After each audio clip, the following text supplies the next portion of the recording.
call this meeting to order. If everybody could have a seat. Thank you for joining us during our weekly hybrid MLS breakfast meeting. My name is Jolene Tu, and I am filling in for Yen Burr, your November program chair.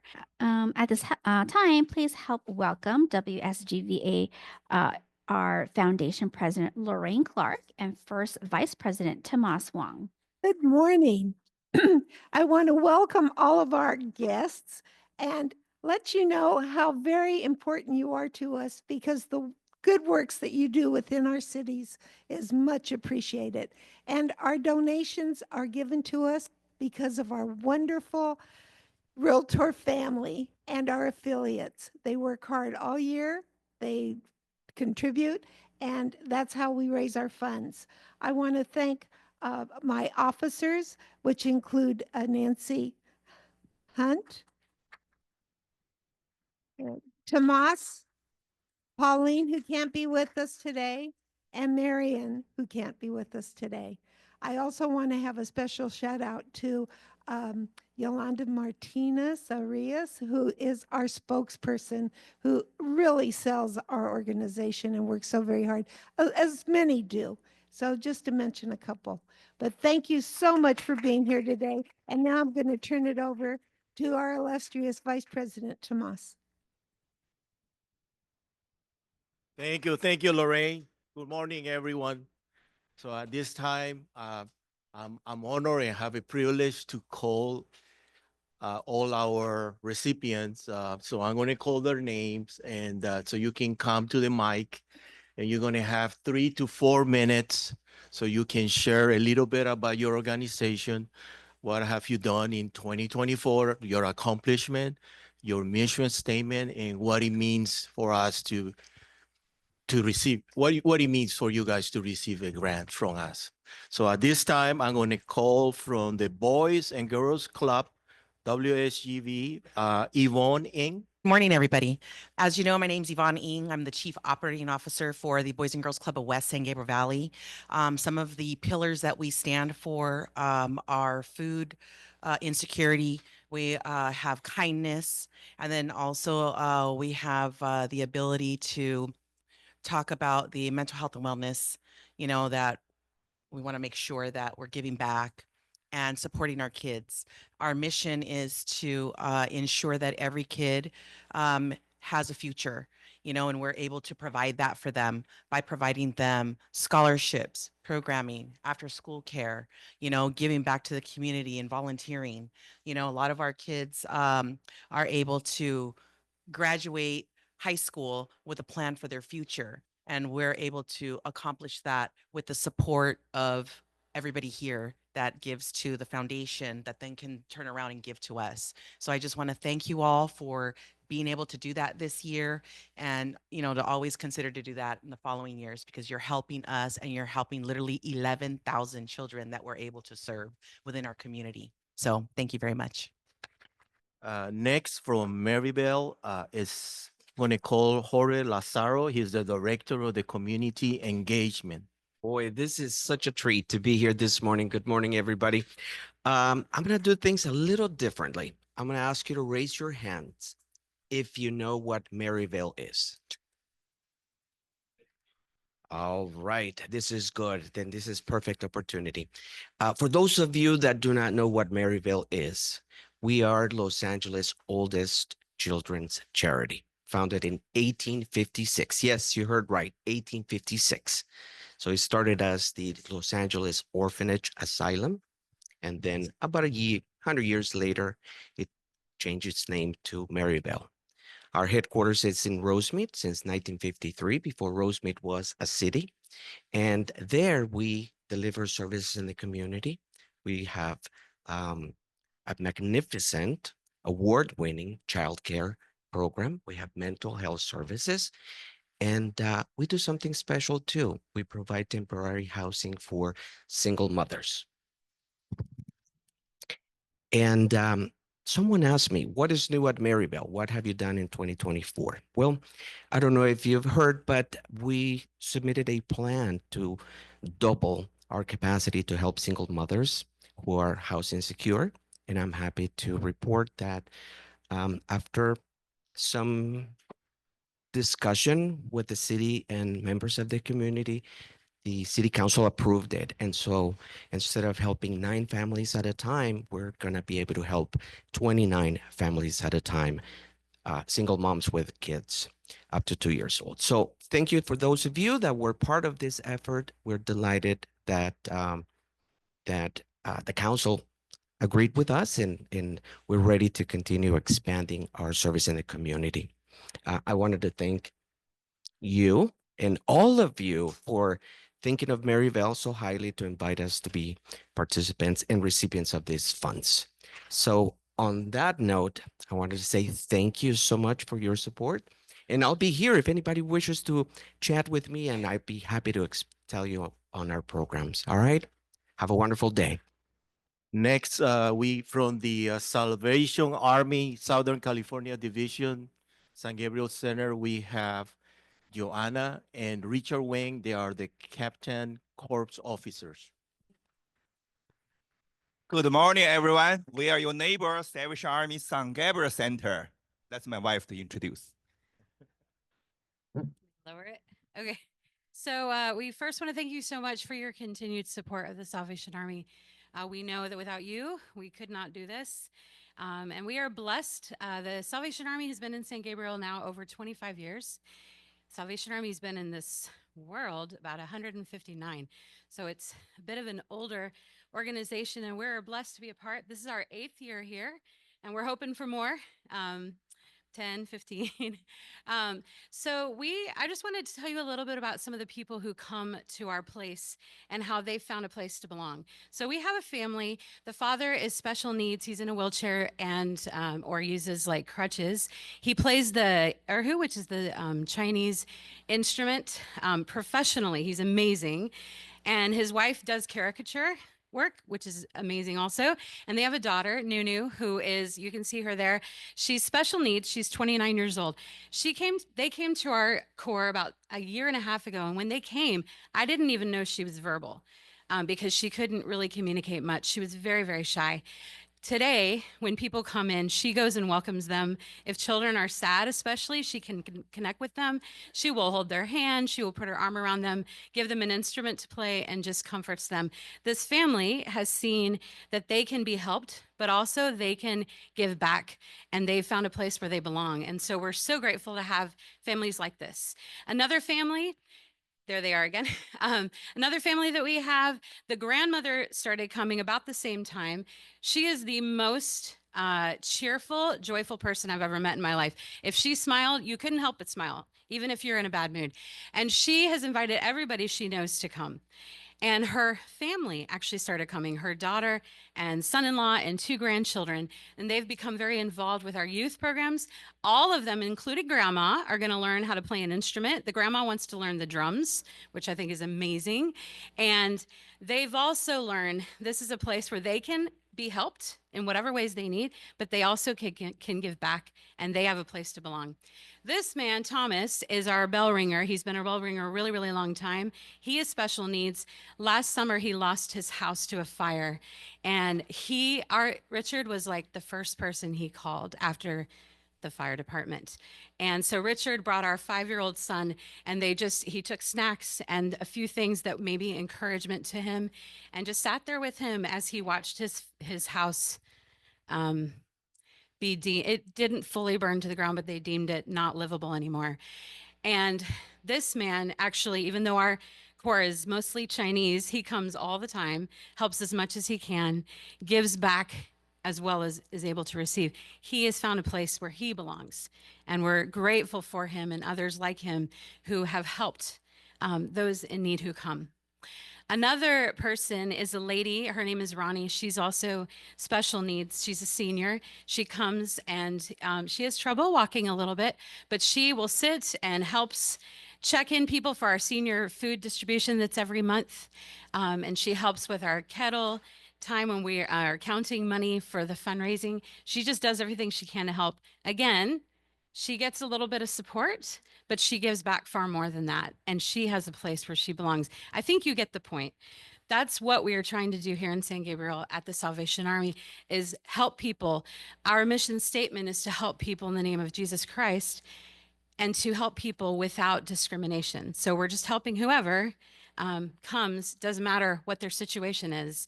And it is such a blessing and an honor to do that. But I love it the most. Many people come and they can't give back, of course, we understand that. But those who are able to come and they realize, oh, I have dignity, I have something I can offer too. I'm going to take, sure, but I can also give back. And now I have a place that I can go. That's my favorite part. So thank you for all that you have done, all that you're supporting us for, so that we can help them have a place to belong. Thank you. Thank you so much. Thank you all use the Salvation Army thrift store. Thank you all your family donations. You are use the stuff for us. Please, we will have our kettles. Please put your money with your kids. Thank you very much. We're gonna have from the YMCA, the president, Kathy. Morning. Morning. It's great to be here and to see all of the people who have been so supportive of us, and we're really grateful for that. I bring greetings also on behalf of our CEO Valerie Gomez, who was not able to attend, and so she asked me if I would come, and I said, of course, I would love to come and share about our organization. There are two programs I'd like to highlight for you that we've been working on this year, and we've been in the community over 112 years. We are an independent YMCA, which means, yes, we are the YMCA brand. We belong to an organization called YUSA, but we ourselves have no other ties to any other YMCA. There's close by to us, there's the LA Metro YMCA, and they have maybe 20 branches, including South Pass San Marino, Sierra Madre, Montebello. They're part of that conglomeration, but we are completely independent. And the good thing about that, it does have its challenges, but the great thing about that is it allows us to be very responsive to the needs of our community because there's no bureaucracy or anything. We just pivot and do what we feel is best. And that's where these two programs have come in. One of them is through a grant from the Tournament of Roses Foundation, and the name of the program is Grandparents and Guardians to the Rescue. And so we have an indoor heated pool. I invite you all to come and see our facility if you haven't before. But we know that many households in our community are multi-generational households. And oftentimes the child care falls onto the grandparents or sometimes the parents. And that could include watching the children at a pool. Maybe their apartment complex has a pool. Maybe they go to a birthday party. That's a pool party. And these adults may not know how to swim, yet they're supposed to keep the kids safe. And so this program allows us to offer water safety and basic swim instruction to grandparents and guardians. So for them to have that ability to keep the kids safe, because we know that drowning is something that is just so tragic to any family, and it happens so quickly. I'm a volunteer lifeguard at our YMCA. I'm a retired teacher. And I've had to go into the pool and help people, and it just, you never expect it and you don't want to do it, but sometimes it happens. And so grandparents and guardians to the rescue allows us to offer that water safety programs to those people. Another program is also involved with our pool. We have a partnership with the East Los Angeles Regional Center, which is called ELARC. And ELARC services a lot of special needs children and adults in our community. It could be somebody who's on the spectrum. Maybe the person has a developmental disability. They could be deaf and hard of hearing, things like that. And so we are an approved vendor with ELARC for several different programs. We have a lot of kids who come to our summer day camp, for example, who are ELARC clients, and sometimes they'll bring their one-on-one, their behavioral specialist to be there with them, and that's fine. And then ELARC will also pay for swim lessons for these children because, again, water safety is so crucial. Our swim lessons are one instructor to 5 children, but for some kids, that doesn't work. They can't function even in a small group setting like that, and they need individual private swim lessons. And so we have a program called Angelfish, and that is where one of our certified lifeguard swim instructors will work and teach one-on-one with these children. So they get 4 lessons a month, 4 one-hour lessons, and that's through a partnership with ELARC. And so these are a couple programs along with our chair yoga. And I say chair yoga because we have offered yoga for many years, but there are people who want to take advantage of the benefits of yoga, but they can't get down on the floor, if you know what I mean. Some of us get a little bit older. And so they do chair yoga. And so that's a new program that we have, and it's been real successful. So again, all of this is possible through organizations such as yours, which believe in us and allow us to serve the needs of our community. And so we do want to thank you. And as I mentioned, we want to invite you to the YMCA. If we're over by Almanzar Golf Course, Alhambra Golf Course. If you've never been there, come by sometime. And then as you introduce families to our community, remember to tell them about the YMCA because it's a great asset for families in our community. Thank you very much. I'm going to call it from the Asian Youth, Christine Nguyen she's the Development Grant Coordinator. Good morning, everyone. My name is Christine Nguyen. I'm the Development and Grant Coordinator at Asian Youth Center in San Gabriel. I just wanted to thank everyone for your support and supporting our many programs. We're a multifaceted organization. We have an emergency food program, youth employment program, educational enrichment services, community outreach and engagement, and yeah, those are our programs. But one of our new programs this year that we just begun was our senior mental health program called the United Mental Health Promoter Services. And because of supporters from foundations, from the communities we serve, we were able to begin this program and hopefully decrease the mental health stigma in older immigrant populations and especially in Asian American seniors. So yeah, thank you so much for having me here, and hopefully you'll be able to come see our facility and see the people we are able to help. Next, I'm going to, from the Vietnam Veterans of America chapter uh, in San Gabriel Valley, I would like to call Alan Stelzer. He's the president. Good morning. Good morning. Thank you all for welcoming me today. Thank the Salvation Army for all the help they do with our veterans.